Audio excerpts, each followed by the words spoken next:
명언 속 인생 오헨리 편. 사람들은 서로를 이해하려는 노력을 멈추지 않아야 한다. 시작합니다.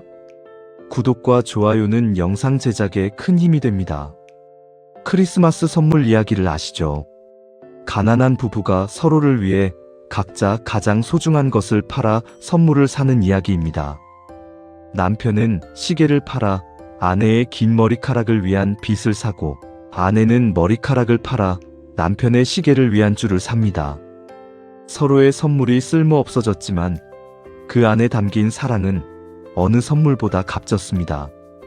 이 이야기를 쓴 사람은 어떤 삶을 살았을까요? 그가 감옥에서 이 이야기를 썼다는 것을 알면 그 따뜻함이 더 깊게 느껴집니다. 오헨리, 본명은 윌리엄 시드니 포터였습니다. 횡령죄로 감옥에 갔고 그 감옥에서 글을 쓰기 시작했습니다. 아픈 딸을 보러 가지 못하는 동안 딸은 세상을 떠났고 그 고통이 인간의 온기를 담은 이야기들을 만들었습니다. 그는 이런 말을 남겼습니다. 사람들은 서로를 이해하려는 노력을 멈추지 않아야 한다. 자신도 이해받지 못하고 세상을 떠난 남자가 남긴 말이었습니다. 오늘 그 이야기를 시작하겠습니다. 1862년 9월 11일 미국 노스캐롤라이나 주 그린즈버러에서 윌리엄 시드니 포터가 태어났습니다. 아버지 알게노는 의사였지만 발명에 몰두하느라 의협을 등한시했고, 어머니 메리는 윌리엄이 3살이 되던 해 결핵으로 세상을 떠났습니다. 어머니를 잃은 윌리엄은 고모 에블리나의 손에서 자랐습니다. 에블리나는 작은 사숙을 운영했는데 윌리엄은 거기서 읽기와 쓰기를 배웠습니다. 책을 좋아하는 아이로 자랐고 닥치는 대로 읽었습니다. 하지만 경제적 형편이 어려워 정규 교육을 오래 받지는 못했습니다. 15살에 약국에서 일을 시작했고 20살에는 건강 문제로 텍사스 목장에서 일하며 2년을 보냈습니다. 이 텍사스 시절이 나중에 서부를 배경으로 한 이야기들의 토대가 됩니다. 1884년 오스틴으로 이사한 윌리엄은 다양한 직업을 전전했습니다. 땅 측량사, 약사, 제도사, 그리고 1891년에는 텍사스 주립은행의 출납원이 됐습니다. 이 은행 직책이 그의 삶에서 가장 중요한 전환점이 됩니다. 그 사이 1887년에 아톨 에스테스라는 여성과 결혼했고 딸 마거릿이 태어났습니다. 아톨은 폐결핵을 앓고 있었는데 점점 건강이 나빠졌습니다. 윌리엄은 아내를 사랑했고 가족을 부양하려 애썼습니다. 1894년 윌리엄은 은행을 그만두고 유머 주간지 롤링스톤을 창간했습니다. 글쓰기에 대한 열망이 있었고 그것으로 먹고 살 수 있다고 믿었습니다. 하지만 잡지는 1년 만에 폐간했습니다. 독자를 모으기에 역부족이었습니다.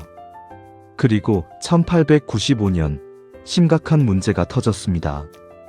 이전에 일했던 텍사스 주립은행에서 자금 횡령 혐의로 기소된 것입니다. 금액은 약 $1150였습니다.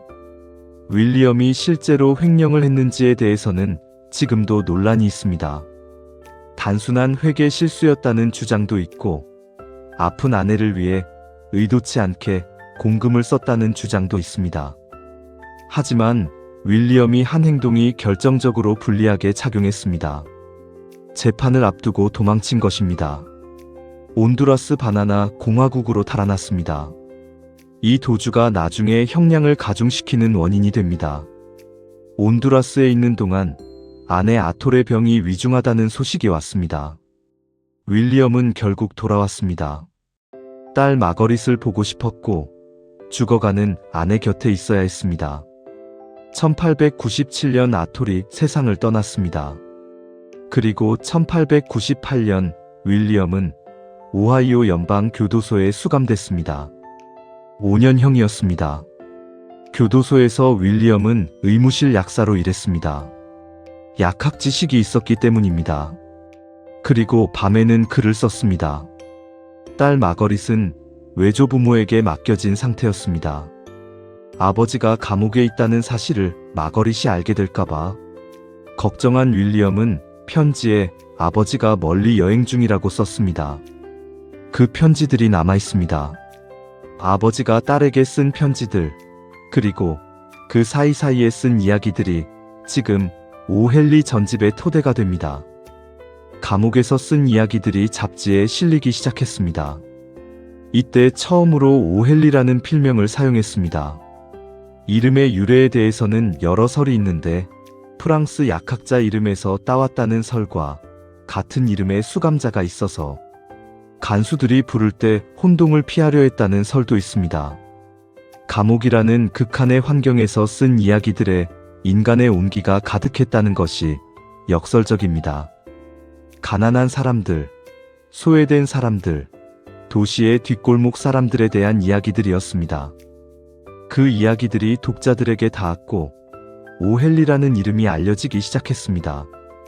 1901년 3년 3개월 만에 모범수로 가석방된 윌리엄은 딸 마거릿과 재회했습니다. 마거릿은 이미 외조부모 손에서 자랐고 아버지가 감옥에 있었다는 사실을 이미 알고 있었습니다. 윌리엄은 뉴욕으로 이사했습니다. 뉴욕은 이야기의 보물창고였습니다. 거리의 사람들, 카페의 손님들, 공원의 노인들을 관찰하면서 이야기를 만들었습니다. 출판사들이 앞다퉈 작품을 요청했고 윌리엄의 이름이 문단에서 주목받기 시작했습니다. 1903년에는 뉴욕선 신문과 계약해 매주 단편 소설을 연재했습니다. 그 해에 쓴 이야기 중 하나가 크리스마스 선물의 원형이 됩니다.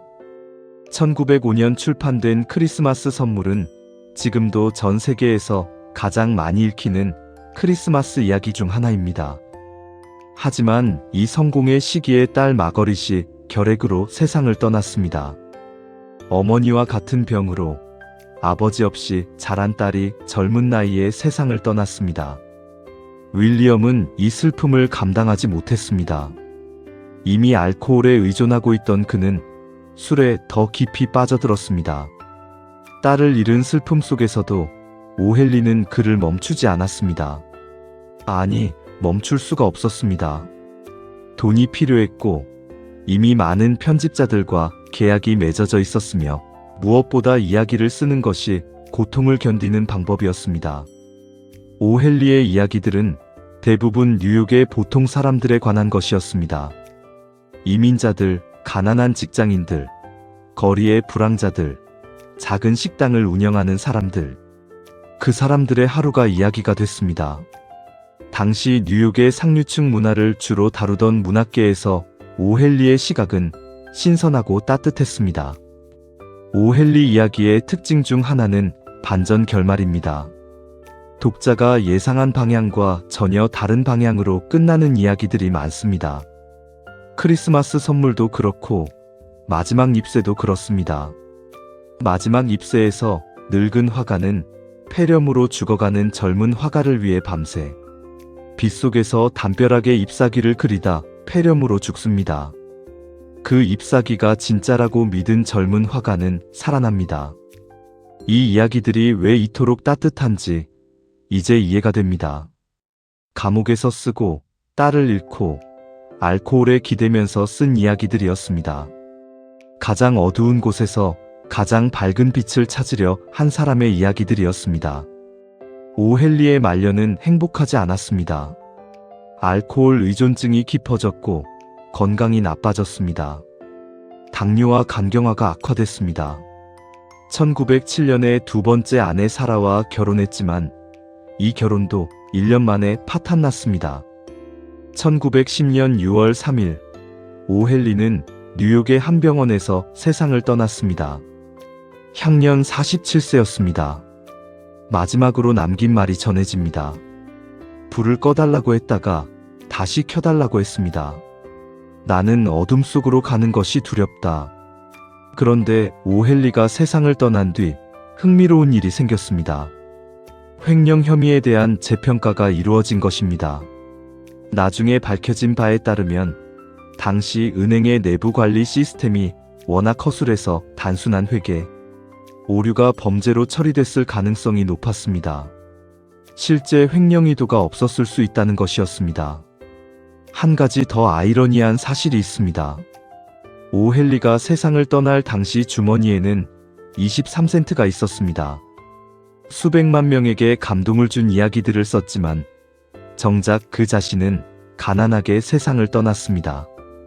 마치 자신이 쓴 이야기 속 인물들처럼 오헨리는 이런 말을 남겼습니다. 사람들은 서로를 이해하려는 노력을 멈추지 않아야 한다. 이 말을 한 사람의 삶을 알면 이 말의 무게가 달라집니다. 횡령범으로 감옥에 갔고, 딸을 잃었고, 알코올에 기댔고, 가난하게 죽었습니다. 사회가 쉽게 외면할 수 있는 삶이었습니다. 하지만 그는 끝까지 사람들을 이해하려 했고, 그 이해심이 이야기가 됐습니다. 크리스마스 선물의 짐과 델라는 가난하지만 서로를 위해 가장 소중한 것을 포기합니다. 마지막 잎새의 범원 할아버지는 젊은 화가를 위해 자신의 목숨을 내놓습니다. 이 이야기들이 왜 100년이 지나도 읽히냐 하면 거기에 있는 사람들이 진짜이기 때문입니다. 낭만적 영웅이 아니라 가난하고 외롭고 때로는 실수하는, 하지만 서로를 사랑하는 평범한 사람들이기 때문입니다. 오헨리는 또 이런 말도 했습니다. 삶이 당신에게 레몬을 주면 레모네이드를 만들어라. 감옥이라는 레몬으로 크리스마스 선물을 만든 남자가 한 말이었습니다. 오헨리의 삶이 우리에게 주는 메시지는 이것입니다. 어떤 상황에서도 사람들 안에 있는 온기를 찾으려 했을 때 그 따뜻함이 이야기가 되고 그 이야기가 세상을 조금 더 살만한 곳으로 만든다는 것입니다. 오헨리는 노스캐롤라이나 애쉬빌의 리버사이드 묘지에 묻혔습니다. 고향 그린즈버러에서 멀지 않은 곳이었습니다. 태어난 곳 가까이에 잠들었습니다. 오늘날 오헨리는 미국 단편 문학의 아버지로 불립니다. 매년 오헨리 단편 소설상이 수여되며 미국에서 가장 권위 있는 단편 소설상 중 하나입니다. 오늘 이야기를 마치며 한 가지만 생각해 보셨으면 합니다. 오헨리의 이야기들은 가장 어두운 시간에 가장 따뜻하게 쓰였습니다. 감옥에서, 딸을 잃은 슬픔 속에서, 그리고 가난 속에서. 지금 여러분의 가장 어두운 시간이 언젠가 누군가에게 가장 따뜻한 이야기가 될 수 있습니다. 사람들은 서로를 이해하려는 노력을 멈추지 않아야 한다. 오늘 영상이 마음에 남으셨다면 구독과 좋아요 부탁드립니다. 다음 영상에서 또 다른 인생 이야기로 찾아오겠습니다. 명언 속 인생, 다음 이야기에서 만나겠습니다. 감사합니다.